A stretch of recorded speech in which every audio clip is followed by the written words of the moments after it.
I'm using a stream, so you can actually watch at home. See if it works.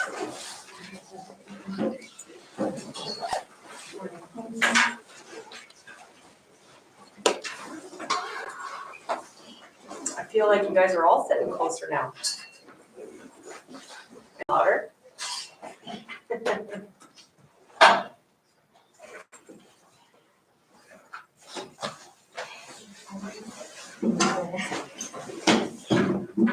Maybe it's just this room. Must be. Does everybody everybody have a concept of a group picked out for your case?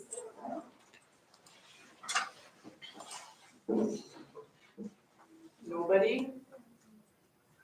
No, I did mention it on Thursday to start thinking about it. Okay. So there's 20 students. We're gonna have 4 groups. So by that math, it's 5 per a group. And so I've got 4 cases that we're gonna pick by group. So do you guys have, you do have a thought to the 4 groups? So I assume that if you have your group and there's, because I know you guys, it seems like there's a bit of some pods and others will come to you and join your group, right? So everybody will get it all figured out. Okay, so now that I've been in Brightspace, and kind of gotten a better feel for how this all works, I am behind. So we got a Zoom with my lecturers, so that today I'm going to try to get through the rest of all LO4, and then we got to start LO5 on Thursday. And then, yeah, we're going to go because we've got lots going on. We've got a quiz again on Tuesday, midterm on Thursday, I think is what we officially planned last night.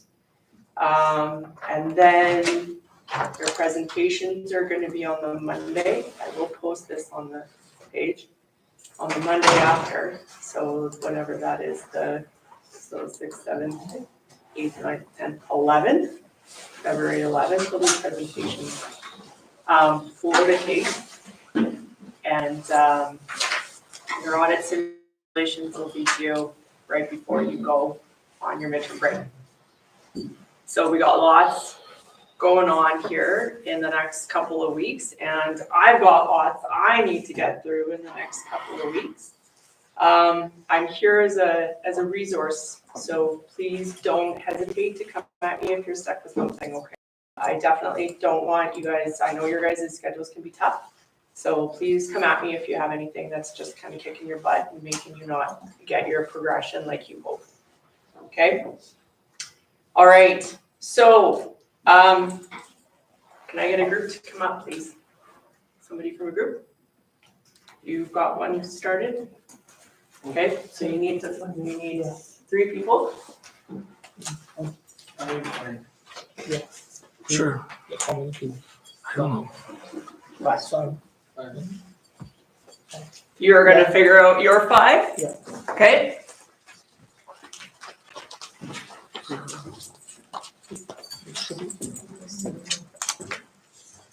Do you have a group? Sorry, you didn't make it? You'll make one? 5 for 5. That's your case. And then you need one over there? You don't know. Do you want to try this? Do you want me to do it? I'll ask her. Then how many people do you think? Which one you want? I have no clue. No one? No clue right now. No clue? Yeah. Yeah. Do you have a group? Okay, so I think, will you guys figure that out? Or do you Figure think, it out. We'll figure it out. Yeah. By the end of class. In a group chat. and then I know there's 2 of you that usually sit together, you'll get your other 3? Can we do it that way? Sure. I thought this would be better because then you guys can work with the people you know as opposed to me splitting you up. So it may seem a little chaotic right now, but I actually did that to kind of help you guys out, okay? So the way we're gonna do this year is that each of you are gonna hand in an individual discussion paper about the case. And basically, your discussion paper among with like your peers, you're gonna have 5 discussion papers about the case. And then you're gonna consolidate, collaborate your discussions together, and you're gonna present together on February 11th. But you're each going to develop your own version of the answers, and I will post the presentation. It's gonna be under presentation instruction. But you're not creating the presentation as individuals, you're creating the discussion papers to get to that presentation. Okay, so you're each going to actually do the work first, individually, and then you're gonna collaborate and do that presentation together. Okay? Is that? When's the due date for this? So the presentations are gonna be on February 11th. The individual portion, to me, like I think I wanna see them on the 4th, but then you guys get to do your presentations together on that weekend. I'm assuming that works well for your schedule. Okay, so February 4th, you will hand in your individual portion to me. You will present on February 11th together, but I will not be marking or giving you anything back on your individual until the presentation is done. Okay? All right. Okay, so you just got your case. You're gonna hand in individual to me February 4th. You're gonna present on February 11th. The 4th is a Tuesday. Guys, sorry, the 4th is a Tuesday. Let's go to Friday. Okay. I'm gonna get the calendar up so I don't make that mistake again. So the 7th, Do we have a class on 7th?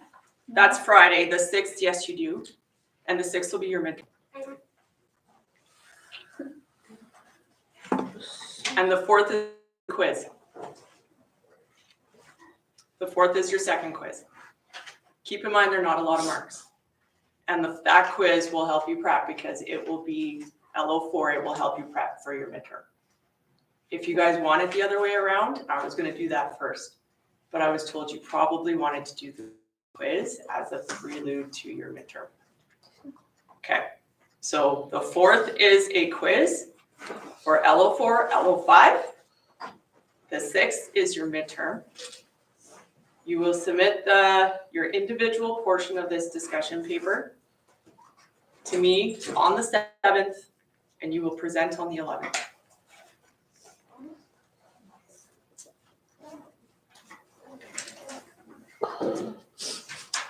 Everybody got that? Yeah. All right.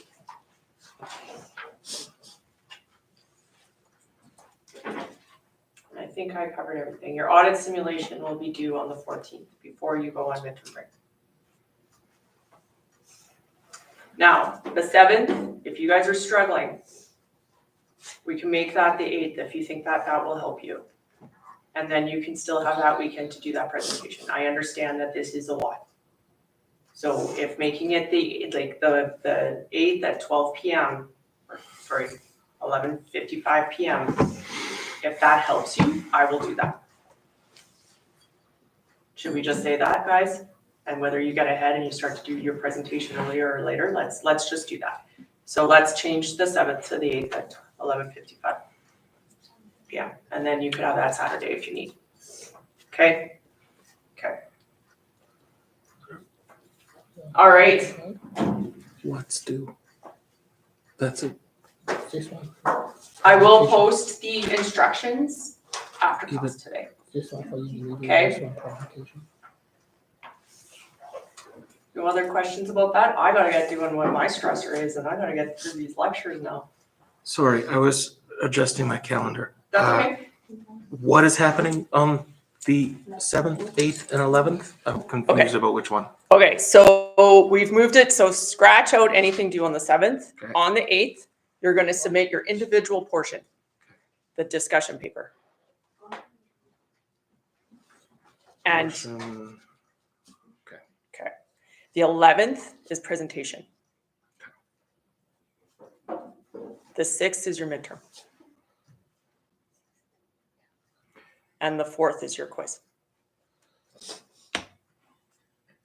I know. But hey, it ain't easy in the real world, guys. So let's just say I'm prepping you for that. For any of you that are going to go through into your CPA program, looks just like that, but worse. So I'm just going to go with that. That's what I say to my kids when I'm doing something wrong. I'm like, well, I just taught you a real good life lesson. So sorry, Brightspace didn't come at me soon enough to really get this figured out, guys. So I know it's not great.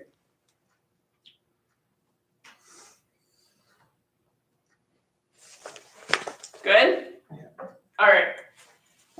Okay, now, Bo, are you tall enough? Can you get that turned on for me, please?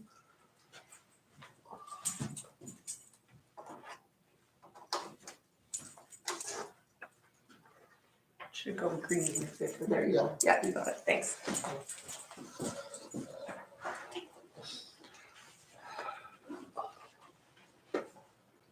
I will reiterate, come at me with questions, you guys.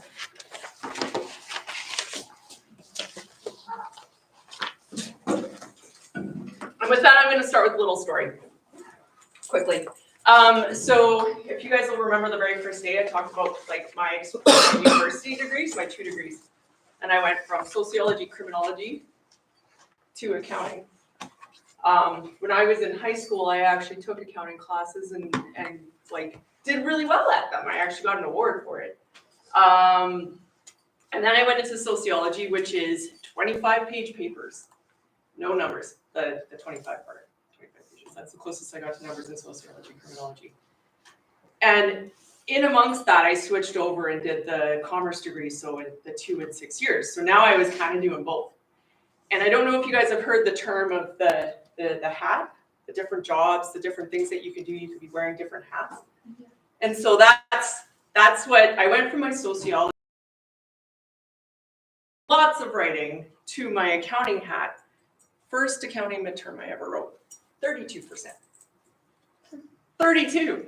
I was freaking out. Went to my prof, worked with him, and the next mark I got top in the class. And that is the instructor I want to be. So he helped me, but I needed help with changing that hat. A bad grade doesn't mean a bad student. And so I'm here. I want to be here to help you guys through that. So that's yeah, 32. So, all right. So you'll remember we went through the process, the audit process. So this guy. And we're going to be starting to work through this now. So the first one you see is the pre-engagement activities. So we're going to skip to that. Pre-engagement activities. So what goes into the decision-making process for an auditor to decide to accept, reject an audit? So these are everything that we consider to whether we're going to audit it or not, whether we're going to do it. And what is an engagement? It's a mutual agreement between 2 parties. So a simple one, when 2 parties agree to get married, one asks and the other decides to accept or reject. A client engages an auditor to perform an audit, and the auditor decides on whether to accept the client as well. No different. So the activities are 1, client selection, 2, communication between auditors, 3, the engagement letter, 4, staff assignment, 5, time budget, we've talked about that, and auditor analysis, 6 is auditor analysis of financial statements. So you'll remember on Thursday I went through kind of all those, like the summary of it. We're getting into these now.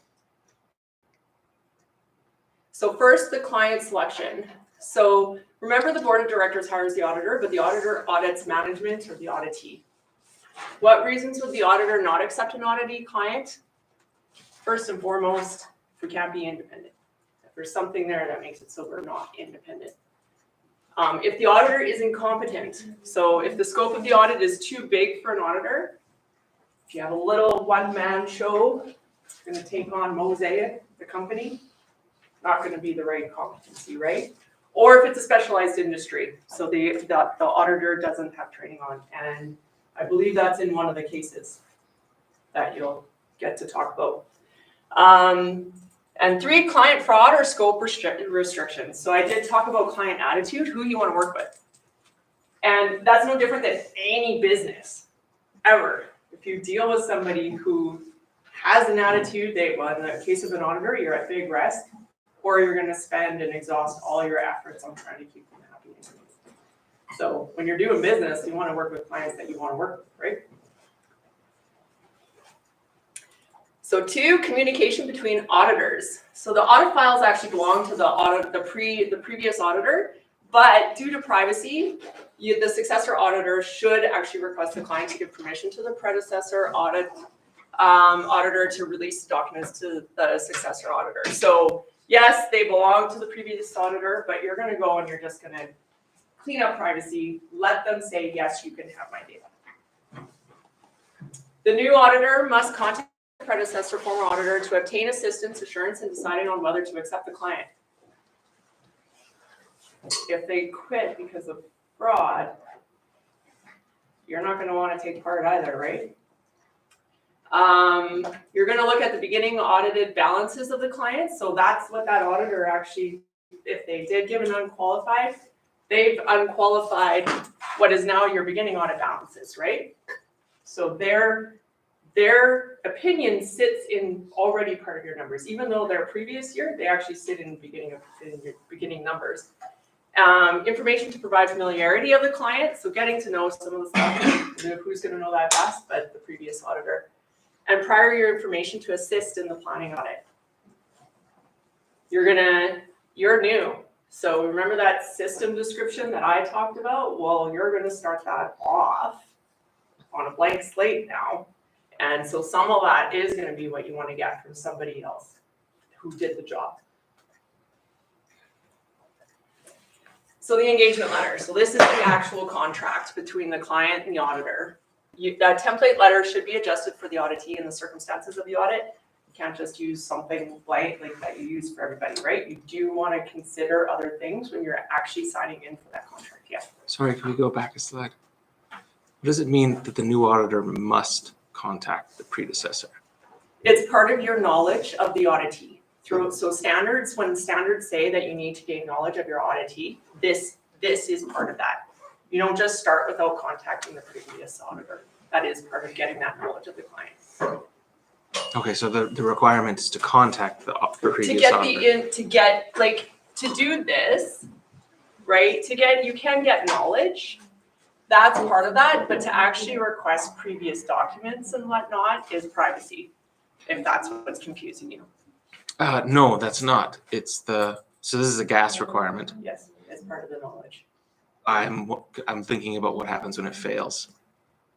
So someone dies or someone takes all the documents out of the country, or there's a fire or something like that. The requirement is that you have to make an attempt to, and then deal with it if you don't have it. And make a solid attempt. That would be where they would get you, right? Okay. Also, fire is really getting to be a moot point in any of our arguments these days. So, and deceased, right? If there's a firm, it's going to be part of the legal action. If that is the sole proprietor, it's all going to be part of that. Okay, so back to the contract. So you should cover the objective scope, limitations of the audit, and responsibilities of both parties.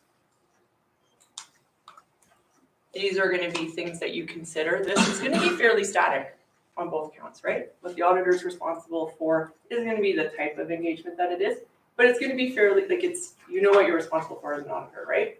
And management has to be responsible for theirs. So the auditor responsibilities are laid out similar to the scope paragraph of the audit report. So you remember when we looked at that, it was a 3-pager. Audit report, the auditor responsibilities were in there. The company responsibilities are the expectations that information will be provided so the audit can be formed without restriction. So they're gonna give you what you need to do your job. That is the responsibility of the company. If you can't have that, then you're gonna have a modified report, right? If you even do it. We're at engagement letter time. We're accepting the client, so we're explicitly saying that this is what they're gonna do. We're gonna sign off on it. Okay? All right, so staff assignment, you need to determine the human resources required to complete the audit. How many junior accountants do you need? How many specialists, the manager, senior auditor, all of these kinds of things. You're gonna plan who does what and at what level do you need them to be. And then the review and the subsequent review that's done after that. And where you need the partner. And so the time budget, do have a little bit of an example here. Of course, that's not the way every budget looks. That's just an example. You need to determine the hours to be worked, when and by whom. Often audits will include a different time period for actually completing the audit work. So there's interim audit work done throughout the year.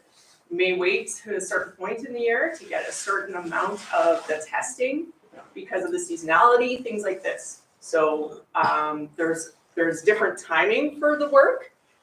Budget will consider some procedures overlapping and ongoing during the audit. And then interim is it's between the beginning and the end of the year before year-end testing. And a big one that's done in here is the internal control testing, because you're testing that throughout the year, not the dollars that sit on the financial statement. But you're familiarizing with the business, your planning, and your inventory count, things like that are sitting in the interim.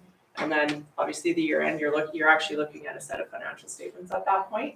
But you've confirmed your assurance on some things in the middle of the year. 6, auditor analysis of the financial statements. So reviewing the statements and completing analytical procedures on financial statements can familiarize an audit to an auditee's business. So you guys have done this, right? Yeah. Ratios and stuff, fun stuff, right? Now you get to do that here and you get to start looking at the difference this year versus last year and what's changed. Getting some comfort, getting something like all of these things as accountants, this is the stuff that we actually like to do, right? To get an idea of what we're dealing with, what's changed. So your current ratio goes down close to 0 when it was above 1 before. That's a big one, right? Just AR turnover, all of these nice little generic ones. It does depend on the company again, on what ratios you're gonna really, really use. But just getting that comfort zone. And then potential errors, auditors should look for unusual or expected changes. So remember what I said about using the previous year's audit plan and doing better this year? Don't just take that page and go, they haven't changed, right? Look at it, start to ask some new things. Do it better this year. These unusual or expected changes need more audit testing because they consist of risk of more errors. So if there is something that happens differently, if you are seeing a change in the numbers in the financial statements, you're going to start to do your testing differently. All right. Who's been wanting to talk about materiality? This is the fun stuff. This is where it really gets fun. Okay, so it's important to predetermine a materiality amount, but why? How does the materiality amount relate to the audit opinion? How do materiality amounts vary from audit to audit? And what is the difference between qualitative and quantitative materiality? We're going to go over these. For those of you who have missed it, I'm behind. So I'm going like this. You guys can come up with questions along the way or just after, because I am trying to catch up on some time now. All right, so materiality. Remember, materiality should catch what users would define as important or significant enough to impact their decisions. So if it wouldn't impact their decision, it's not material. Do you think that's as easy as a number? That's where quantitative comes in, just saying. It is the dollar value that will affect the user's decisions. The auditor's opinion is on fairness, not 100% accuracy. So fairness, not 100% accuracy. So financial statement materiality, audit opinion indicates the auditor found the financial statements to be fairly presented in all material respects. That's what that opinion says. It says it right there. So small immaterial dollar errors will exist on the financial statements, and that's okay, because it's not going to impact a decision. If it does, it's material. Auditors are only searching for finding and correcting material errors. Because if an auditor ignores immaterial dollar amounts, because the auditor fees will be exhausted on what the users don't care about. So they ignore immaterial dollar errors. Materiality judgment criteria. So the calculation. There are many considerations that can be used to determine materiality. A range of possible materiality can be calculated using materiality guidelines and measurement bases. So in this case, they've developed these thresholds as percentages of the numbers. So they don't have a column here for pulled numbers. I personally would. So you could see exactly what the number was that you used. Have a number, use your factor, and then calculate your possible materiality. This is determining the users, because you're not necessarily going to have the same user for every line here either, right? There's probably going to be one that'll look at it all. There's going to be other ones that might just look at one thing. So that's actually considering that. So this example shows the lower end and higher end thresholds to consider for materiality based on the item. And once calculated, your overall materiality is determined for the audit. So you're going to do that on each of those lines, and then you're going to get to a total number. So how is this different from one auditee to another? So previously we discussed what materiality would look like between Mosaic versus Simpson Seeds. And would you expect the same dollar materiality for both companies? And I said no, right? Simpson Seeds has 50 employees. Mosaic Belle Plaine has at 1.6, 17, 1800. So the difference, and that's just one site, right? And so getting to this, so Bombardier and Temple Gardens, so the exact amount, 8.5 billion, but there's a lot of numbers in there. 6.5 million, a lot of numbers in there. They're gonna change their financial statements, right? They are gonna hide some digits on their financial statements as they get bigger numbers. Companies do that. And if you apply the same threshold of materiality, you take your number and subtract your materiality, that number doesn't change. So did we catch what would impact the user? No. If that's our materiality. Or we did way too much. In this case, if you're testing 35,000 on an $8.5 billion company, you're testing everything. And for what? But in the case of this, when you subtract that from the 6,490, you actually are impacting your numbers. So you're going to catch something that changes the rate. And you don't have to do as much testing. And that's coming. It's the relationships between. So qualitative materiality. So fraud is fraud, whether it's material or not. If I was continuously committing fraud for $100 every day, would you look at me the same way if I was continuously committing fraud at 1,000? If I stole $1 from SAS Polytech every single day. Does it matter if it's $1? Or does it actually say something about you leave $1 on your desk. Every day I snag $1 from one of you guys. Pretty sure you hate me by the end of class, right? Also, if you're sharing money, I would take some if you had an extra $1. Just kidding. My kids eat a lot of food. Okay, fraud is considered a quality error. So it doesn't matter the dollar. It matters what it means. So even if an immaterial quality error, such as fraud, is found, even when you didn't search for it, if it's not part of your audit plan, but you happen to find something that says that, do you go, oh, not part of my search, so no, because this is so much bigger than that. When it's fraud, when it's something like that, it's just so much bigger than that. You cannot have a blind eye to it, ever.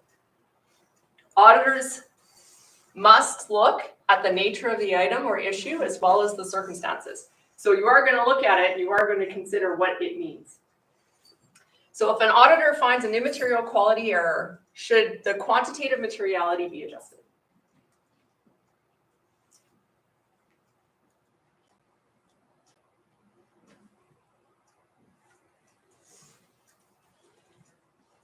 I don't say fraud here, I say quality error. So maybe.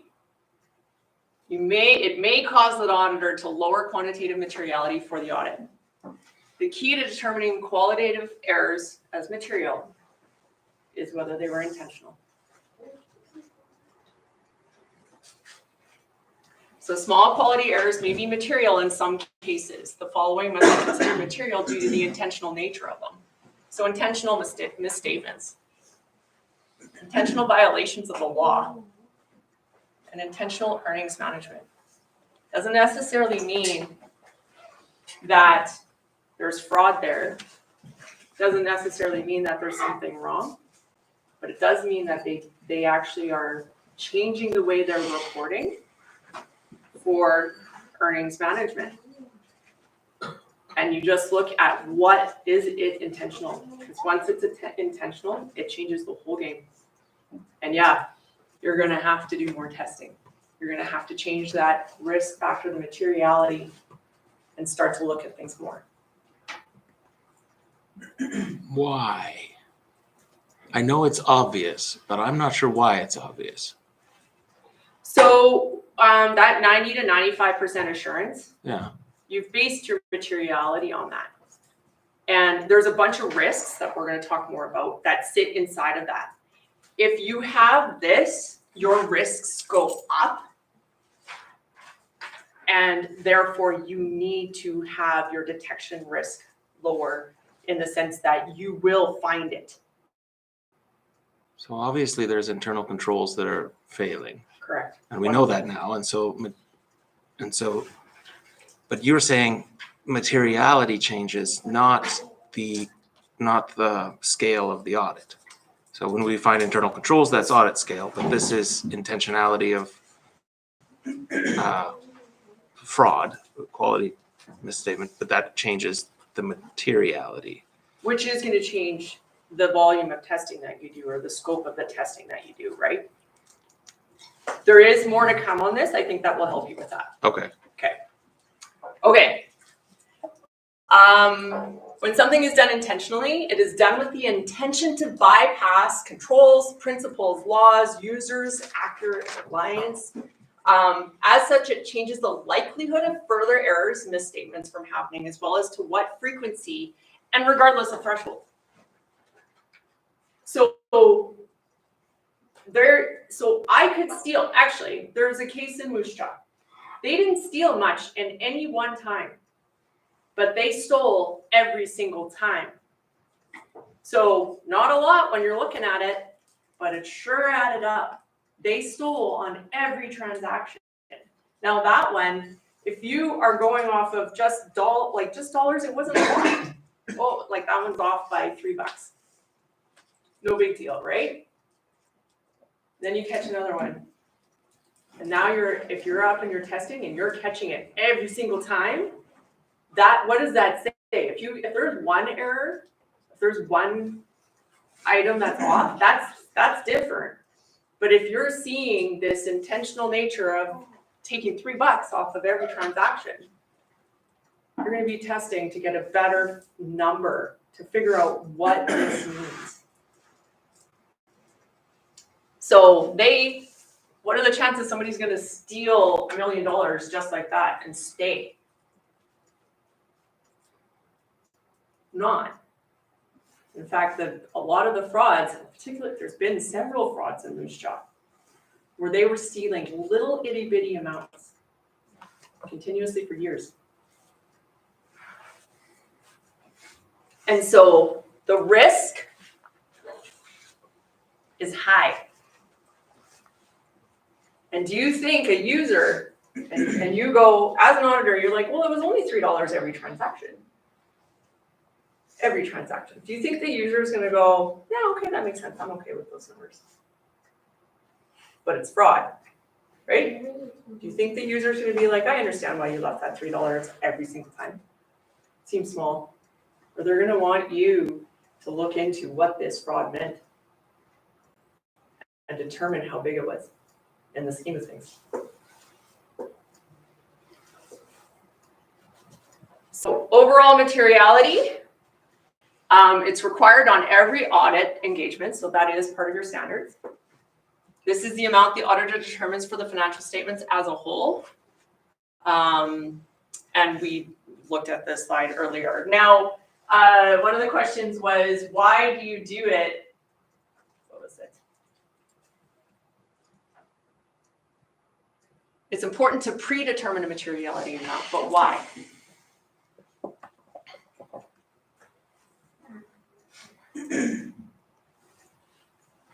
If I have to drive to Saskatoon and I just don't look at the speed limit and I give myself 45 minutes,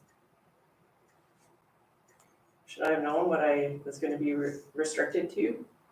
What I should have been doing as my speed? Or am I just going to blindly drive to make sure I get there in 45 minutes? You need to know what you're looking for. Everything is defined by your materiality for testing purposes. And so that is why you have to do it at the beginning, because you're driving blind if you don't. And you won't be doing this properly if you don't. And that's going to get you in trouble if something happens. And your cases are going to show you that. Some more than others. But you're going to see that it's very important for the auditor to know what they're doing.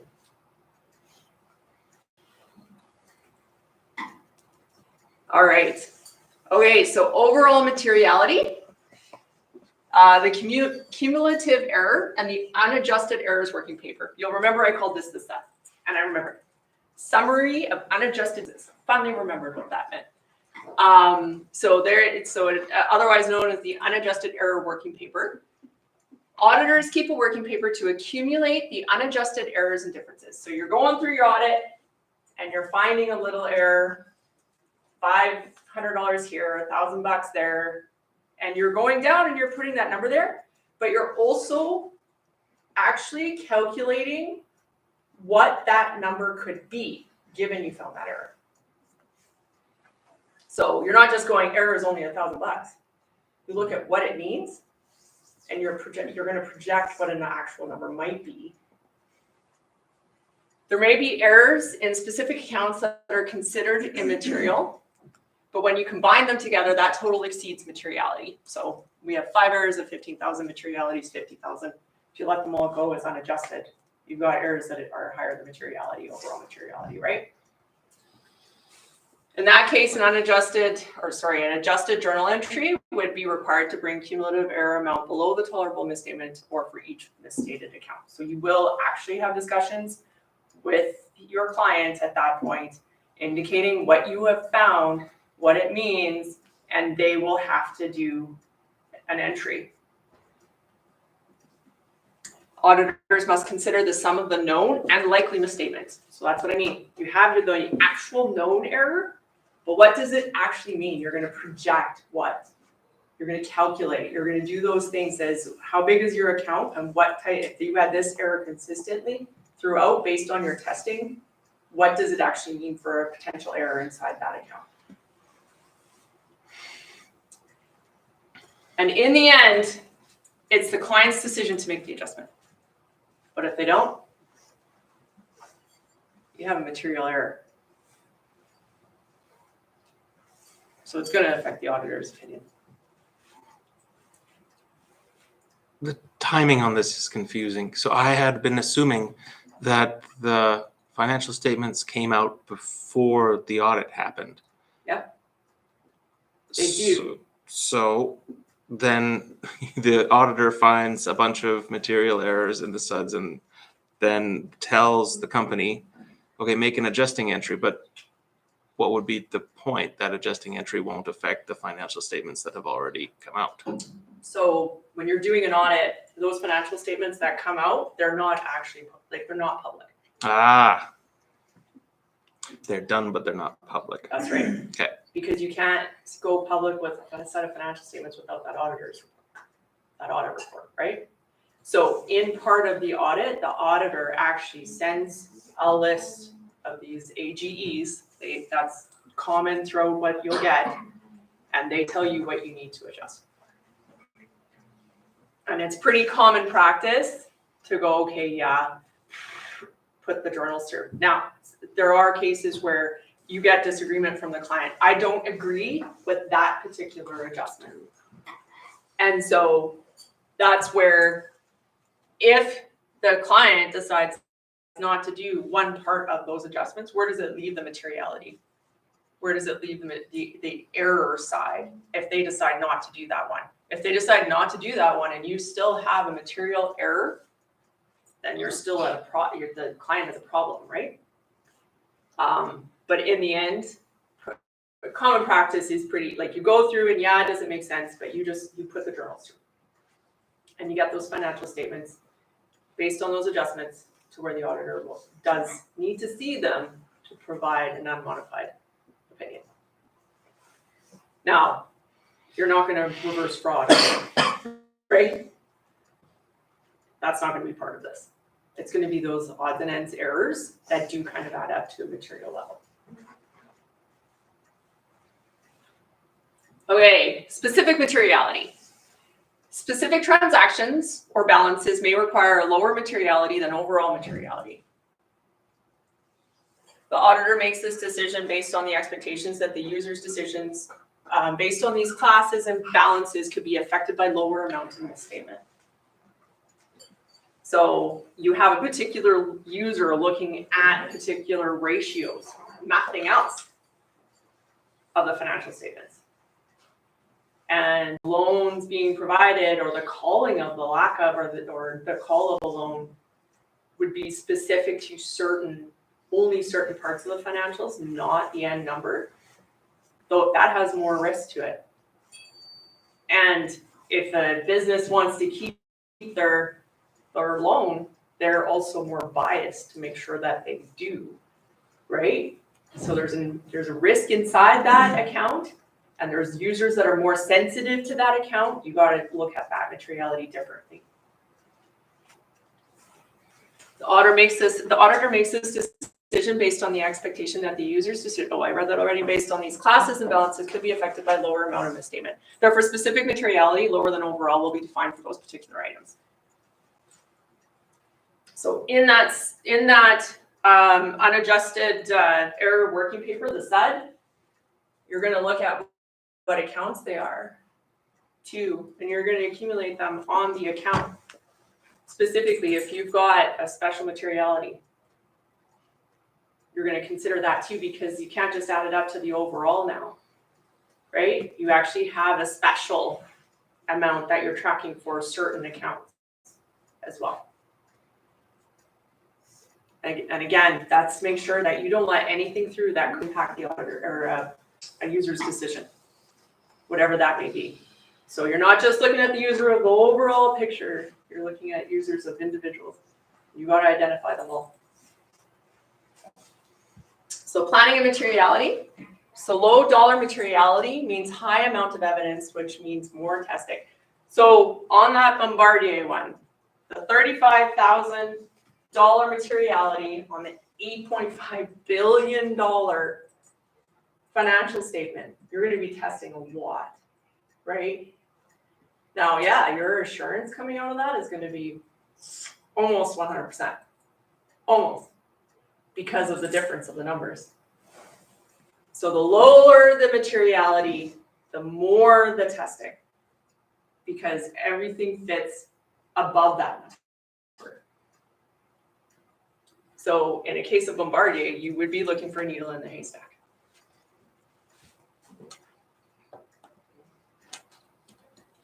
All right, how's everybody doing? Good? Okay, audit objectives. Auditors need to verify assertions made by management in the auditee's financial statements. So again, assurance engagement is confirming assertions, and the financial statements are the management's assertion that they're accurate and reliable, right? To do that, auditors gather evidence. We sit with professional skepticism, don't believe the client that everything's correct. We don't assume they're incorrect, full of errors and fraud. We sit in the middle, we gather our evidence. The auditor's objective is to prove with evidence the assertions made by management as true. So yes, the financial statements are as management says that they are. And we issue an unmodified opinion, and that's a great day, assuming that we're right. Which, top question, what risk is that? Audit risk. You guys all did great on your quiz, by the way. Examine the 5 assertions as they relate to audit objectives. Okay. I'm going to go through this slide, and then I'm going to skip the next couple of slides, actually go through some of the documents, like the packing slip and stuff. They're in the slides. So when I post the slides, you'll see them. I'm going to keep zooming, and you guys can look at them should you need, or if we have time at the end, we'll go back on that, okay? But this is just revenue receivables receipt process. And so there's a flow of how things go. And you heard me talk about cradle to grave. What's the cradle? Baby, right? Grave is the end of the road. And so when you're looking at these processes, there's a cradle and there's a grave. And when you're testing, you always do both. And what that means is you start at the cradle. So you pick the first document that started the transaction, and you test from there, and you go through that flow to the grave. And then on an audit side, you're also gonna test the grave document, and you're gonna move backwards. And that comes to some of these assertions that we need to do. But all of this is just one, and obviously there's expenses side as well, and purchases side. But these are the flows that you need to consider and what documents sit inside of them that you can use for your testing that confirm what actually happened. And the more you look at, and your cases are going to be great, they're going to be fun, because this is the kind of stuff that you're going to notice was missing by the auditor and obviously management. So just going through, I put these in there for you. All right. So 5 assertions. And these are more. I'm going to say we got to beat these into us. These are auditing. So existence or occurrence, completeness, ownership, the rights and obligations, valuation, which is the measurement or allocation, and presentation and disclosure.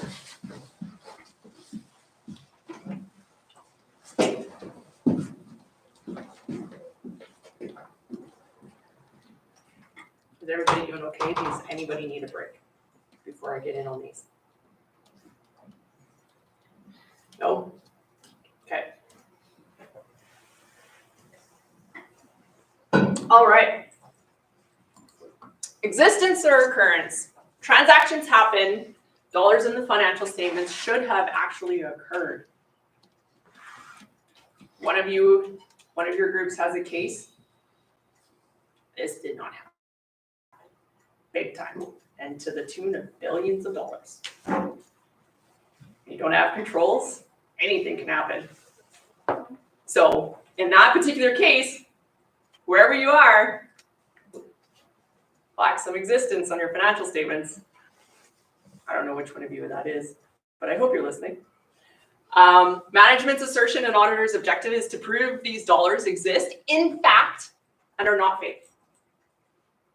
Person can make a document, especially with AI these days, and make it look good, but they have to actually happen.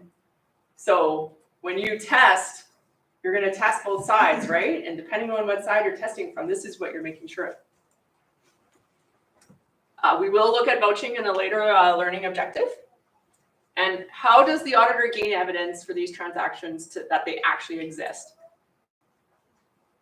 So if you don't hear back, if you got all these ARs and you don't hear back confirming the balance of the ARs, what's the possible issue? Or if one does reply back and say, you know, my record is it's 1/3 of what actually sits there, what's the risk? That there's been sales invoices created against that customer that didn't happen, right? Or that customer is labeled as having AR but doesn't actually have AR. And you don't just go, no, okay, whatever, we got it on 5 out of the 15 that we sent out. You need to look at what you didn't get, or those other things that are glaring, because that's what that's for. Bank balance confirmation from the bank. Can't believe one that the client gives you. Here, this is the statement I got. You go right to the bank, right to source, right to the cradle, and the bank, no cash, it's sitting there. It's the only way for you to know that's for sure true, is if you go right to source. Physical inventory counts, another one. Do you believe what they present to you, or do you actually watch the physical inventory counts as an auditor? Or do you just believe the sheet that they gave you and say, yeah, I counted 10 of those items, that's right.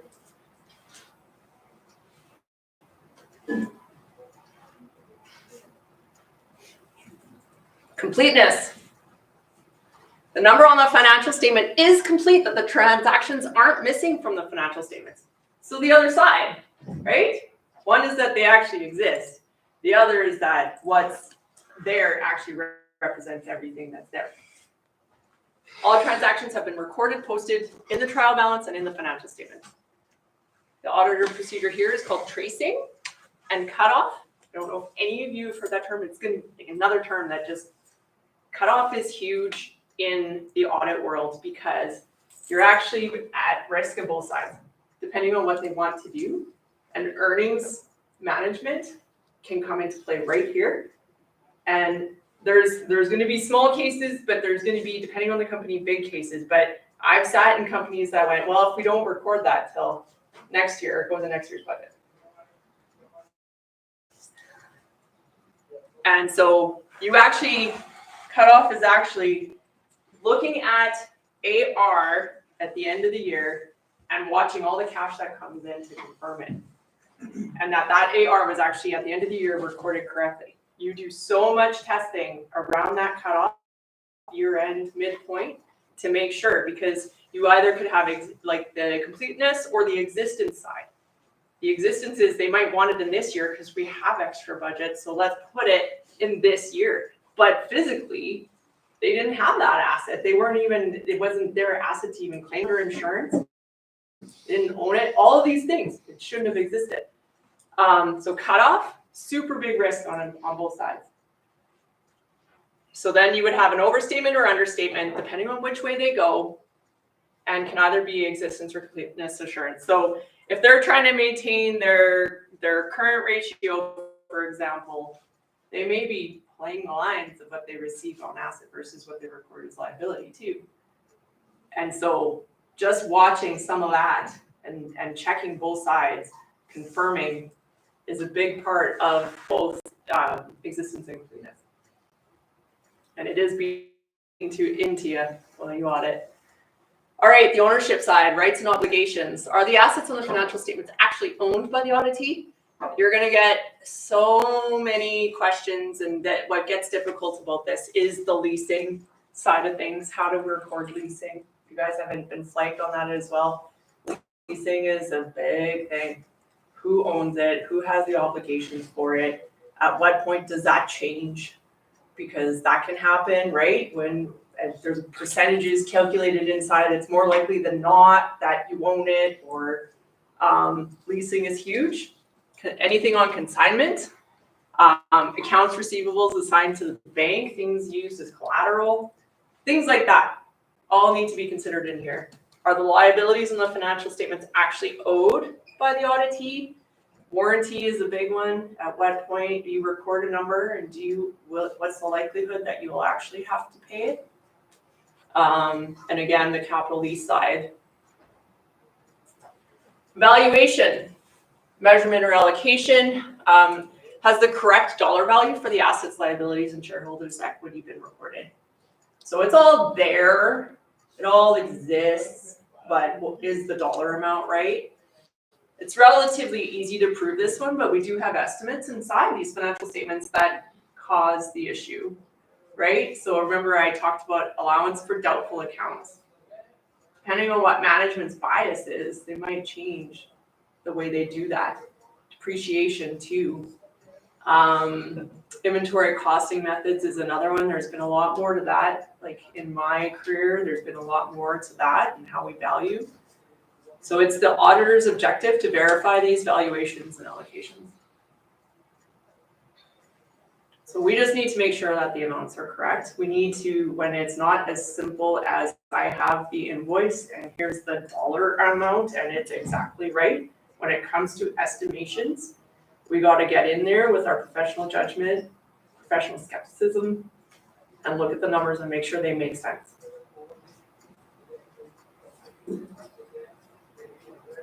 All right, presentation and disclosure. I mentioned before that notes are getting to be books on companies. Auditor's objective is to make sure the proper disclosures have been made in the notes to the financial statements. Really, it's a way of making sure the users get all the information they need. That's in between the lines of the numbers on the financial statement. And so there's a lot that's going into these notes now, because guess what? Then a user can't say they didn't know, right? I'm going to call it a disclaimer to the financial statements, in the sense that I'm going to provide everything to you so that you have all this other information to allow you to make your decision accurately. And so what goes in these disclosures, an auditor is going to want to see more. And then it's got to be accurate. But as auditors, this is what came out of SOX compliance. All of this that we start to put in these notes is all part of that. Let's give the users this other information that isn't just numbers, because not every user can read the number. Disclosures regarding the inventory costing methods, depreciation method used, long-term commitments, bad debts, etc. So again, not a lot, like some users aren't going to necessarily understand, but it's there for them to make sure that they can't come back and say, I didn't know. It's there for them to look into. This is the stuff we're supporting the financial statements and the numbers with, to make sure that it's out there for them, but we as auditors have to make sure that it's enough and that what's there is accurate. And this is like probably the biggest discussion with a lot of auditor conversations, is what goes in the notes. All right, I'm bringing these back because we didn't talk about them enough, right? Also, the question didn't get 100% in the quiz. So. Business risk and audit risk. Anybody willing to tell me what those are? This one's easy. Come on. Risk of audit failure. What's that? Risk of audit failure. Of presenting an unmodified opinion, but being wrong.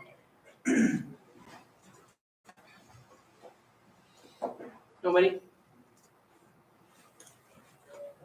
Business. What? It's just business, right? It's just business. And when it's just business, what's the risk? What's a business risk of South Polytech?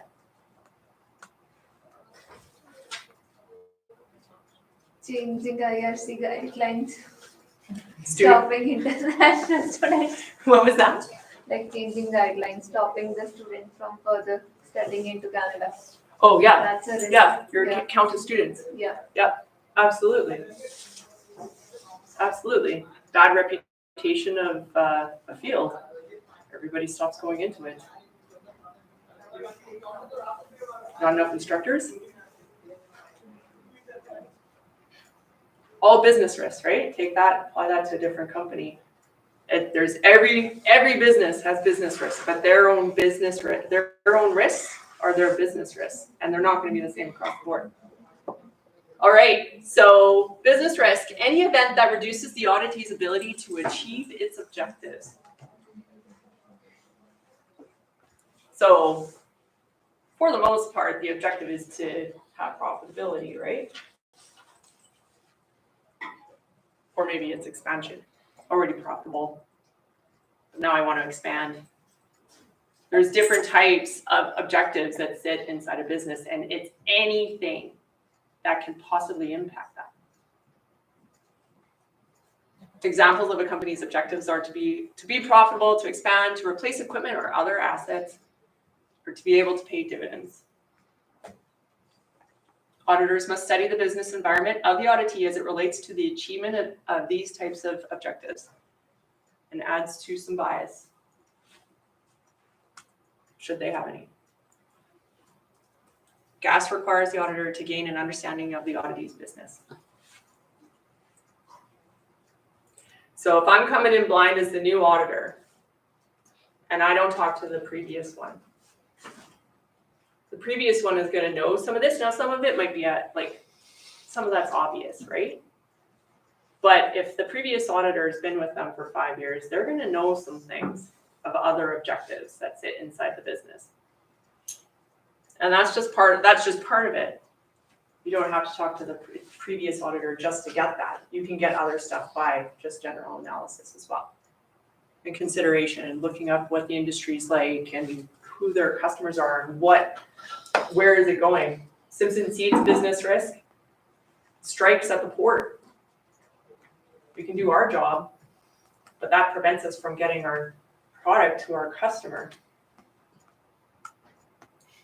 Bad weather on Friday, which I drove through. Trucks didn't go out. No trucks went out of the plant. Weather.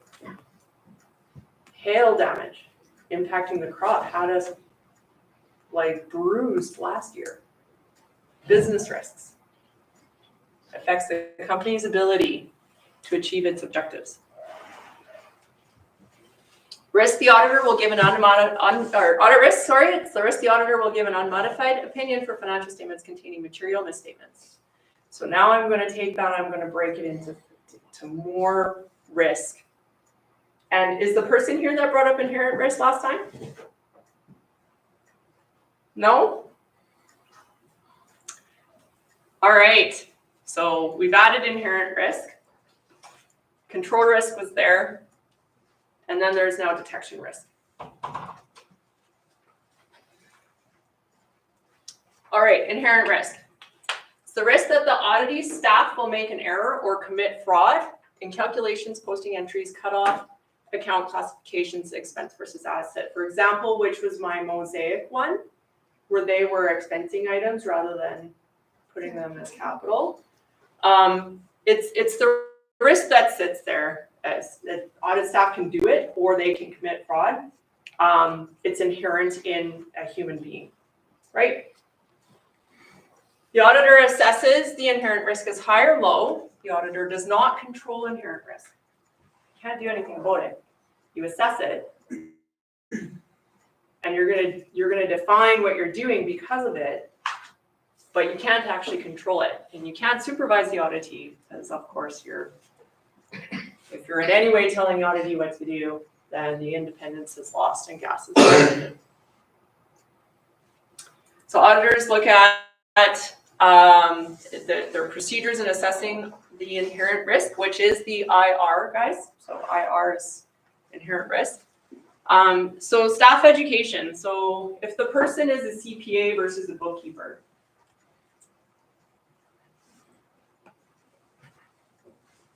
why would an auditor consider that?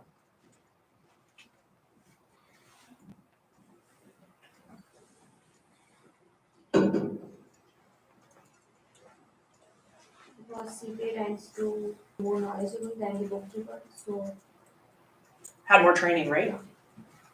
CPA is very much competent for conducting audit. Yes, sir. Correct, competent, yeah, like they've had the training, they're gonna be much more competent. Do you think there's any risk of the bookkeeper being more likely to commit fraud than a CPA? Yep. You lose your CPA if you get caught.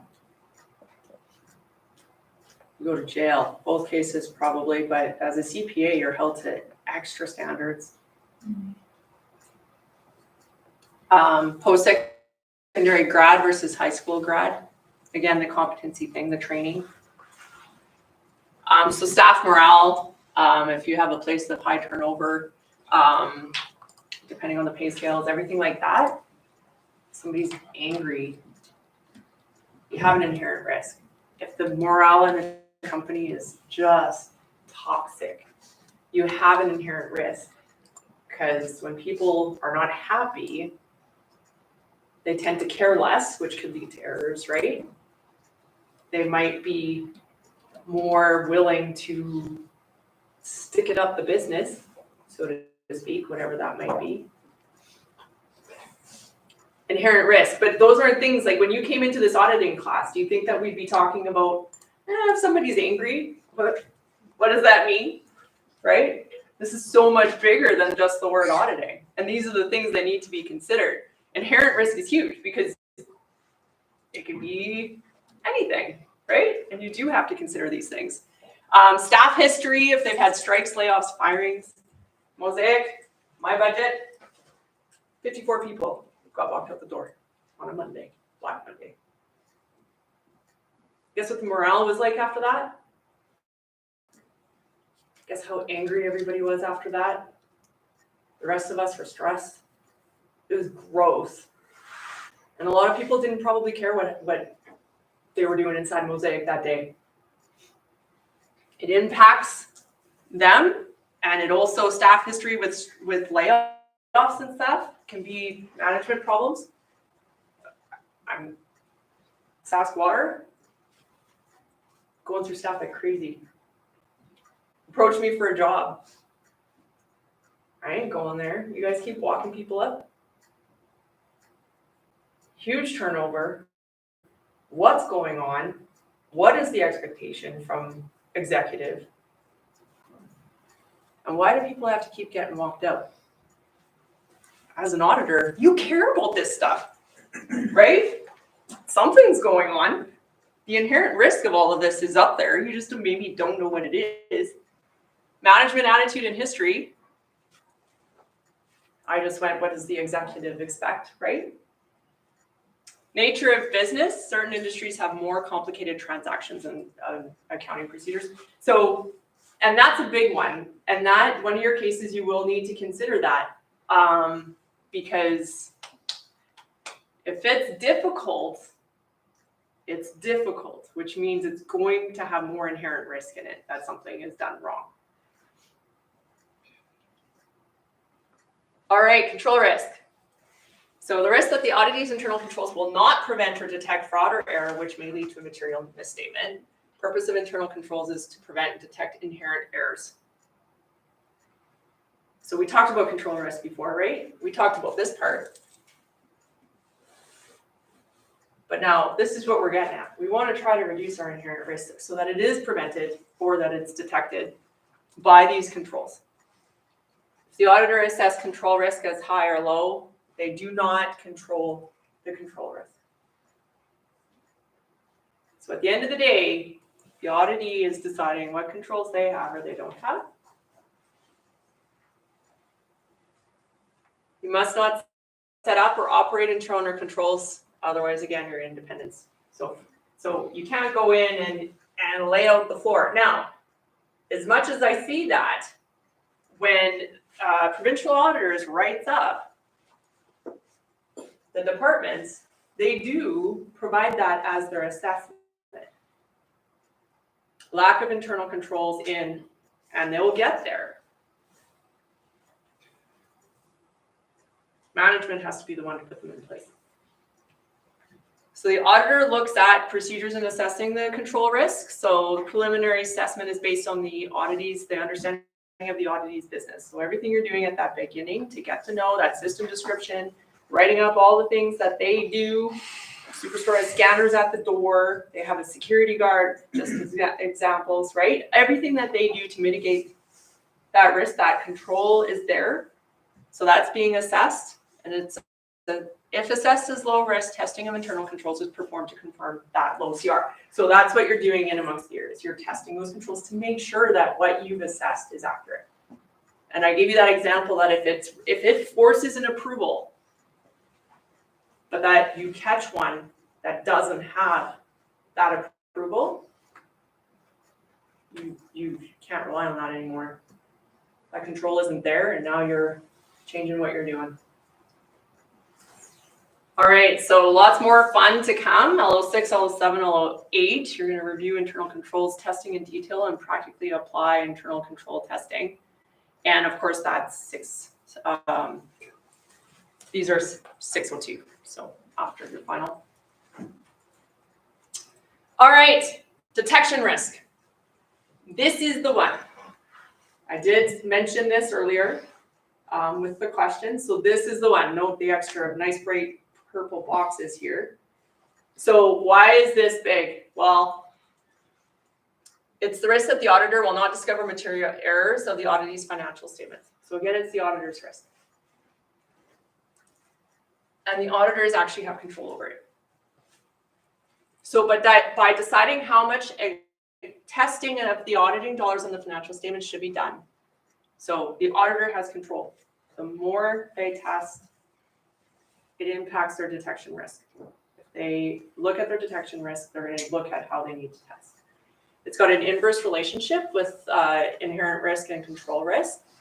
So if the auditor sets their detection risk as high, inherent risk and control risk have been assessed as low. And I will admit that this is a bit tricky on how this equation kind of goes in first thought, okay? So just bear with me. So if the detection risk is set as high, auditors can trust the financial statements. And there is a smaller amount of testing that can be done because there is low inherent risk and control risk. So if there is a high risk, the auditor will not discover the error. It's because the chances of there being, anyone else notice my table? It's really late last night. There being material errors is reduced due to low inherent and control risk. The auditee is presenting financial statements that are more likely to not contain material misstatement. So I have a slide coming up, but inverse relationship. If it's low inherent risk, so not much is going to go through the screen. And if you have low control risk, the screen works the way it should. So what's going into that colander, the strainer, is not very much because the inherent risk is low. But that strainer is really good, then your detection risk is high because it'll be caught. The and that's I get that it's a bit wonky, but that's what that's saying. On the inverse side, if detection risk is low, the inherent risk and control risk have been assessed as high. The auditor cannot trust financial statements, and a larger amount of testing needs to be done. The auditor won't take any chances and rely on auditee staff and internal controls to prevent or detect material errors from making it onto the financial statements. So the auditor needs to do more work because they're relying on nothing. The risk is low that the auditor will not discover an error because the amount of testing has to be, it has been increased. So if the company is good, if there's low inherent risk and if the controls are in place, then they're going to prevent the error in the financial statements. If the company is not good, if it has high inherent risk and high control risk because they don't have them in place, then the auditor needs to do more work to make sure that those errors don't go through.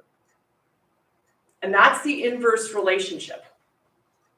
So it's not that by this one, the financial statements are crap and it's a modified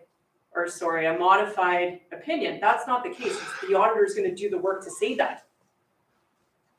Or they're going to do the work to say that it is an unmodified opinion.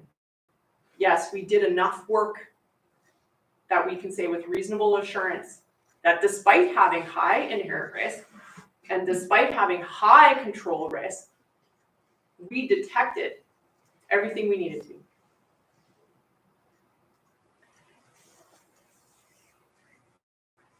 So they do more work to reduce that detection risk.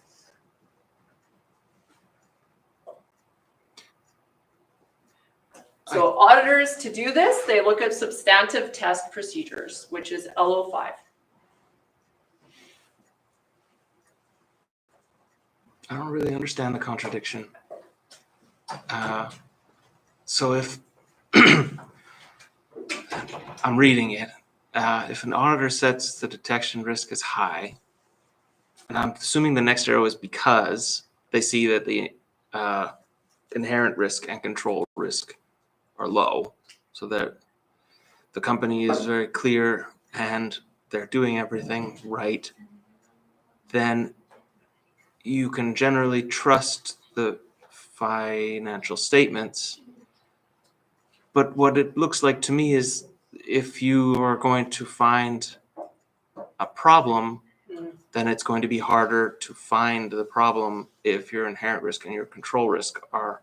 And so that's why detection risk is high, is it's harder to find problems when you have low inherent risk and control risk. But then why would you say that you can trust the financial statements?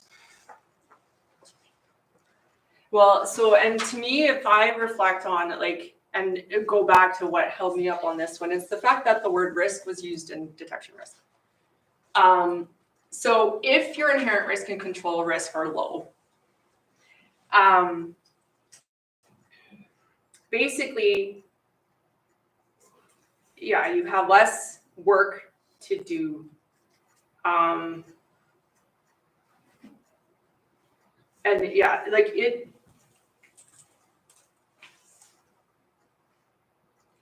when you think about detection risk, it's the risk that you think it's the risk that you won't detect, right? The risk that you won't detect material errors. Right. And that's where my head goes, just looking at the term. So if that's the case, then this seems wrong. But the way I kind of go about it is it's leading to the amount of work that you need to do to fill the gap of it. And so,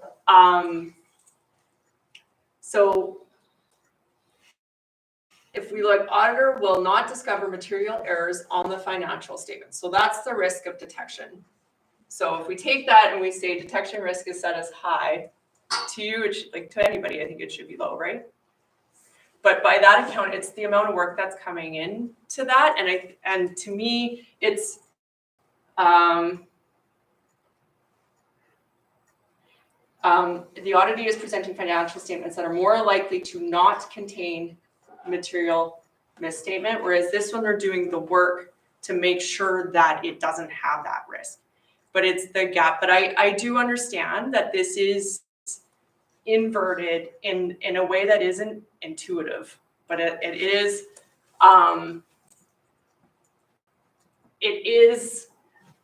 inverted. So let me just try to get through this one because I'm with you on this. So with high internal control and inherent risk, you have lower detection risk, and that's the risk. To me, if you have more, you should have a detection issue, but that's where the auditor is coming in and doing lower materiality so that they do more testing and they're filling the gap of that. Versus the other way. And so to me, it's coming in at this. Okay. I would move the causation arrows so that lower detection risk is at the far end. So you come into a company, you see that their internal controls and their inherent risk, their terrible internal controls, these are all risky transactions. You see that we need to have lower materiality because we're probably going to find something. We do more testing. And by doing more testing, we lower The detection risk. the detection risk. So the more testing causes the detection risk to go down. It's the work that's needed to get there. Right. But the problem with that I find is why would we ever say that this has high detection risk? Because we are relying on controls now.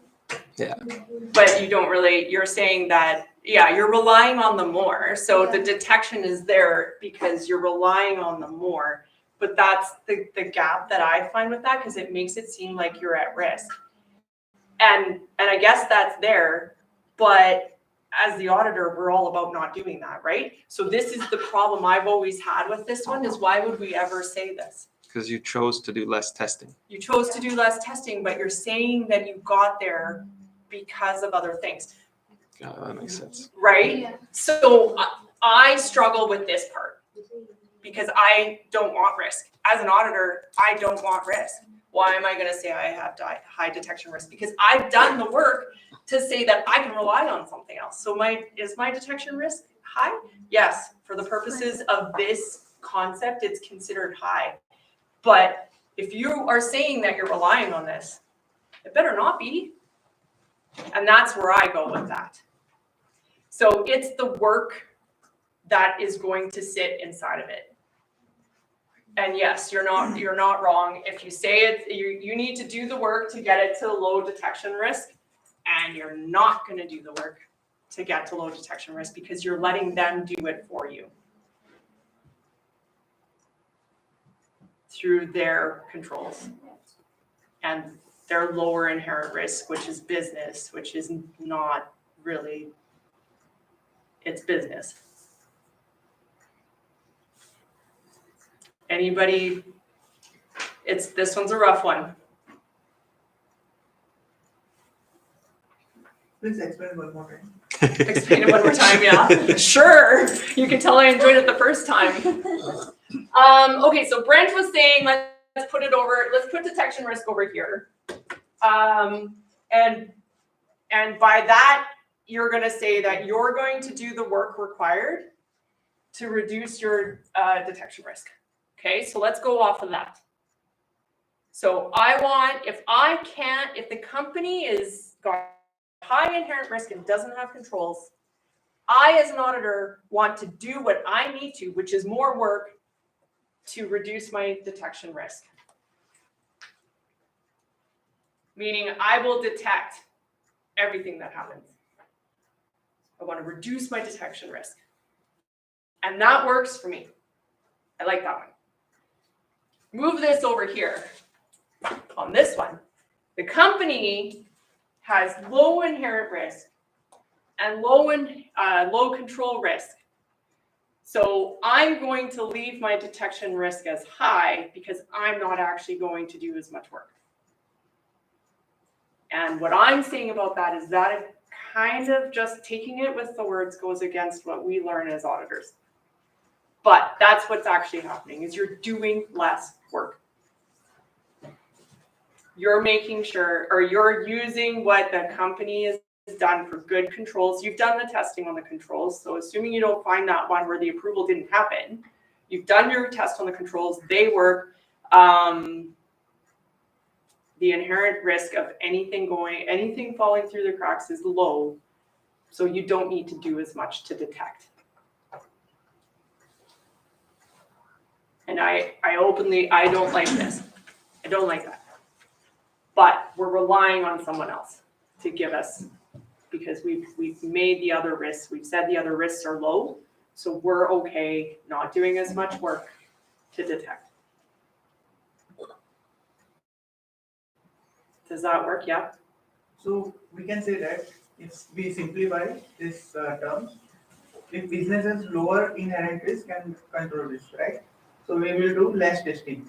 Less testing, less detecting. If you try to go about it that way to put the two together, but what that means if you're not detecting is that your detection risk is high. And we're saying that's okay because we've said there's not much inherent risk and the controls are there to prevent and detect it. So let's use that. Control risks are there to prevent and detect it, so we've moved the detection off the auditor. But their detection risk is high. Let's go with that to try to explain it in a different way. Does that work? For the most part? God. Guys, I did it. Okay.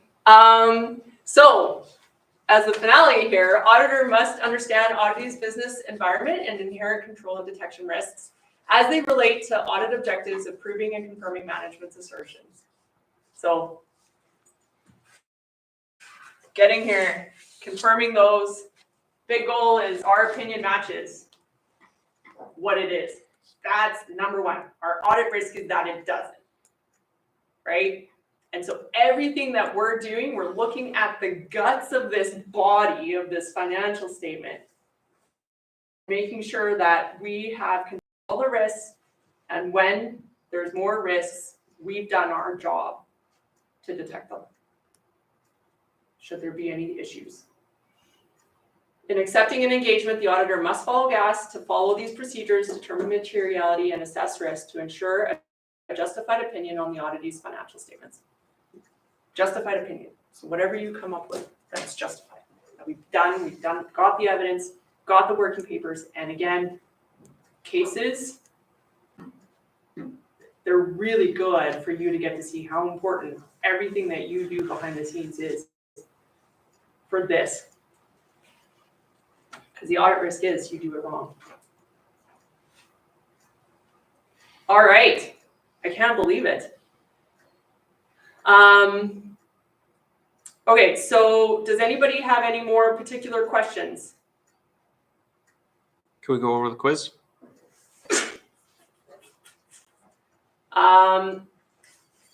We can. I meant to ask Chris actually how much I can get into the quiz.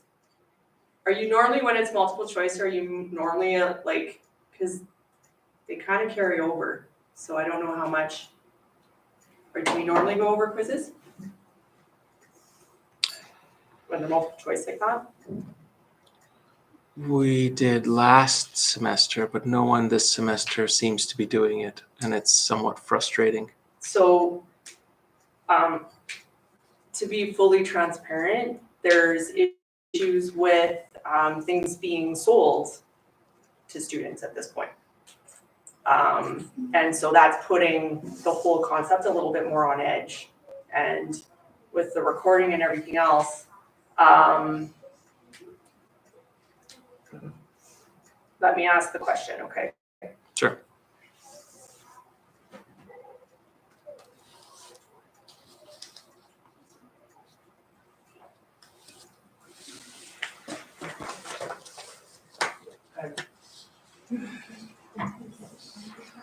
Okay, in the meantime, while we wait for an answer, you guys think of other questions, but also, maybe talk to your group about a plan to get, because you have a weekend now that you're gonna need to do some work to make sure you have your schedules all in line, given that I haven't given you, quite as much time as I know you all would have loved.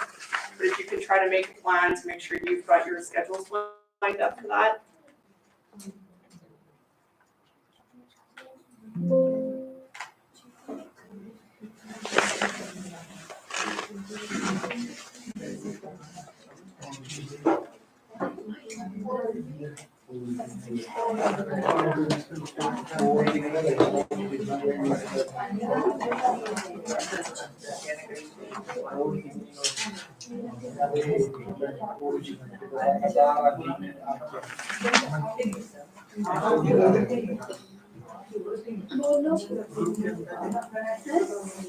Should I put the schedule up? Yeah. Okay.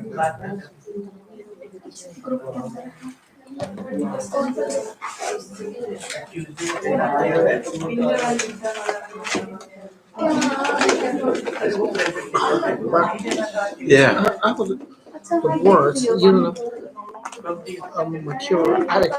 Yeah. Materiality. Yeah. It means material or important. So like you're thinking direct material? Like when you Materiality. yeah. Yeah, that's like the materiality amount. Yeah. It's like important amount or just the material, the amount. Immaterial. I'm trying to think of the right way to go about this. It's a really weird term. Yeah. Because material means like this material is called paper. Yeah. And so why do you say that? The best way is to think of it as a different word. Like it's this. Important. When I say this is paper, that's a noun. When I say this is material, that's an adjective. It's like saying it's good or bad, but it's important or not important. Yeah. Yeah, that's the best way to think of it. Is it's a different word completely with the same sounds. So I just want to confirm it.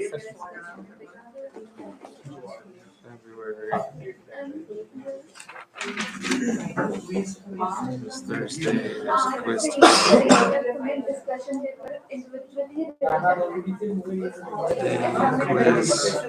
Individually discussion paper सारा का अलग होगा and खुद को separate करते हैं जब interview पर presentation बनेगी पेपर में लिखना है कीबोर्ड पे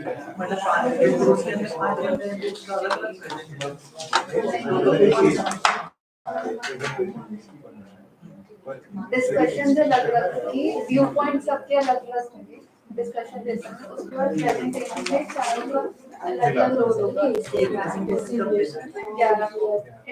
पेपर 8 को सबमिट करना है मतलब 3-4 दिन है प्रेजेंटेशन की 3-4 दिन है प्रेजेंटेशन का टाइम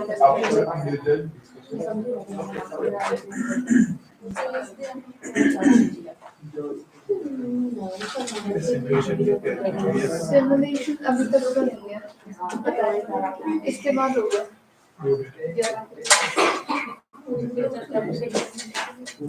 मिडटर्म भी होगा One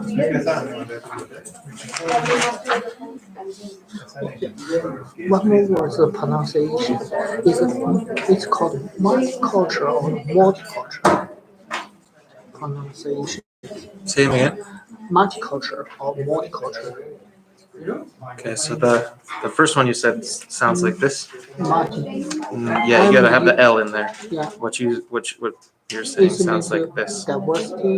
Mutty. Oh, okay. It's Like not a red. it's like a dog. Okay. Like a dirty Dog. cheap dog. But you gotta get the O. And the finals are what matter because it shows The O in there is important. what you do in the meantime. This vowel is not. That's just a schwa. Ugh. Oh.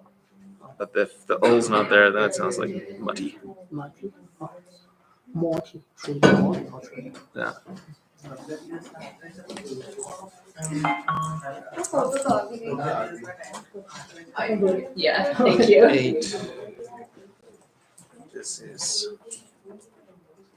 individual. Okay, I am going to go over the questions, but I am not gonna show them, okay?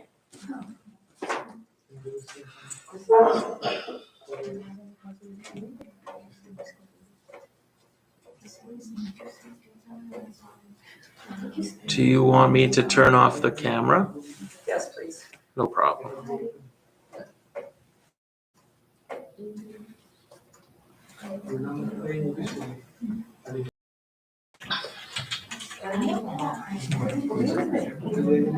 पता नहीं क्या उनके related है मतलब वगैरह